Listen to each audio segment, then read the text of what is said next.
ఏమిటి అలా పడిపోయావు? ఆకలిగా ఉందా? ఆకలి ఆ కలియుగ ప్రత్యక్ష దైవమైన పద్మావతి మనోనాథాన్ని దర్శించుకోవాలనే ఆకలి. ఆ స్వామి సన్నిధి చేరుకోవడానికి ఇంకా ఎంత దూరం వెళ్ళాలమ్మా? ఇంకా మోకాళ్ల పర్వతం దరిదాపుల్లోనే ఉన్నావు. కడుపేమో అలా ఈడ్చుకుపోయింది. కాస్త ఎంగిలి పడ్డావంటే శక్తి పుంజుకొని దారిలో పడచ్చు.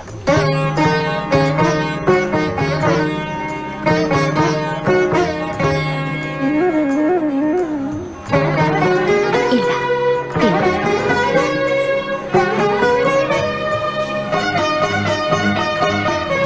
వద్దమ్మా,